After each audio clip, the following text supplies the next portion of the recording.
Birthday কে আমাকে please gift করো চা।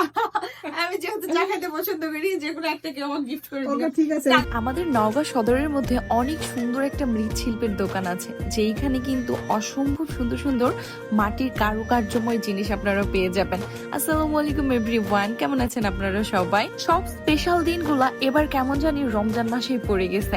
আজকে ছিল একটা বড় ভাইয়ের বার্থডে, আর বার্থডেতে আমরা জাস্ট এমনিতে সবাই একসাথে ইফতার করব সেই চিন্তাই ছিল। যদিও দাওয়াতটা ছিল ইফতারের, বাট যেহেতু জন্মদিনের দিনেই দাওয়াতটা ছিল, তো ভাবলাম ভাইয়াকে ছোট একটা গিফট করা যাক। তো কি গিফট করবো এই চিন্তা করতে করতে আমি চলে আসি এই মৃৎশিল্পের দোকানে, কারণ আমি জানি এইখানে অনেক সুন্দর সুন্দর কিছু জিনিস পাওয়া যায়। তাই বার্থডে বয়ের বউকে সাথে নিয়ে আমি চলে যাই এই মৃৎশিল্পের দোকানে সুন্দর কিছু একটার খোঁজে। আর ফাইনালি এত সুন্দর জিনিসের মধ্যে একটাও পছন্দ হবে না, এইটা কি হয় বলেন? বাট যেটা পছন্দ করেছি সেটা তো নিয়েছি, কিন্তু আমার নিজের ঘরের জন্য অনেক কিছু পছন্দ হয়ে যায় এই দোকানে গেলে। মানে একটা কিনতে গেলে আমার অনেক কিছু পছন্দ হয়ে যায়। আমার মতো মাটির জিনিসপত্র পছন্দ করেন এমন আপুরা সাড়া দিয়ে যাবেন। আমার তো মনে হয় যে আমার ডাইনিং টেবিলে পুরো একটা মাটির সেট থাকবে, সব কিছু থাকবে মাটির তৈরি। বাট আমি খুব একটা ধীর স্থির মানুষ না, আমার হাত থেকে হুটহাট সবকিছু এমনিতেই পড়ে যায় আর পরে ভেঙে যাবে, এই ভয়ে আমি শুধুমাত্র নেই না।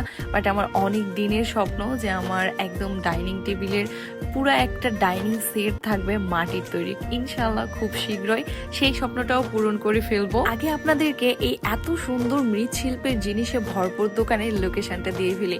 এটা কিন্তু আমাদের নওগাঁ সদরে বিহারি কলোনি এলাকায় যমুনা আবাসিক এলাকার একদমই পাশে। আর দোকানটার নাম ছিল মাটির বাড়ি। অ্যাকচুয়ালি মাটির বাড়ি না বলে আর কি বলা যায় বলেন, মাটির অসম্ভব কারুকাজময় জিনিসপত্র সবকিছু এখানে। এই প্যাঁচা দুইটা কি সুন্দর কিউট লাগতেছে, তাই না? আপনারা যারা মাটির জিনিসপত্র খুবই পছন্দ করেন তারা কিন্তু চোখ বন্ধ করে এখানে চলে আসতে পারেন। নিঃসন্দেহে এখানকার জিনিসপত্র আপনাদের পছন্দ হয়ে যাবে।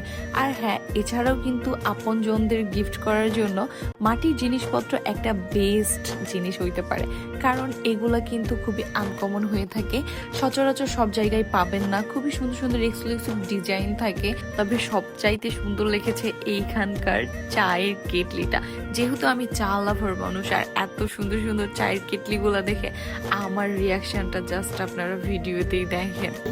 ওয়াও, এটা আমার লাগবে, এটা সেই লাগছে। আঙ্কেল এটা কত? আমার তো ওটার চাইতে এটা ভালো লাগতেছে, দেখো এই যে। ওয়াও, এই যে দেখো, এক একটা থেকে বেশি সুন্দর। চালা ভার্তের জন্য একদম। এটা এই পারফেক্ট। সামনে আমার বার্থডে কে আমাকে প্লিজ গিফট করো চা। আমি যেহেতু চা খেতে পছন্দ করি, যে কোনো একটা কে আমাকে গিফট করে দিও। ঠিক আছে, টাকা দিয়ে কিনবো এটা না। তোমার থাকলো। আমার রিয়াকশন দেখে নিশ্চয়ই বুঝে গেছেন কতটা ভালো লেগেছে অ্যাকচুয়ালি আমার এই চায়ের কেটলিগুলো। আপনাদের কার কার ভালো লেগেছে কমেন্ট করে কিন্তু অবশ্যই জানাবেন। আর আমি কিন্তু এখানে গিফট চেয়েই ফেলেছি সবার কাছ থেকেই। দেখি এই চায়ের কেটলিটা আমাকে কে গিফট করে। নেক্সট টাইমে অবশ্যই সেটা শেয়ার করবো আপনার সাথে। সবাই ভালো থাকবেন, সুস্থ থাকবেন। আল্লাহ হাফেজ।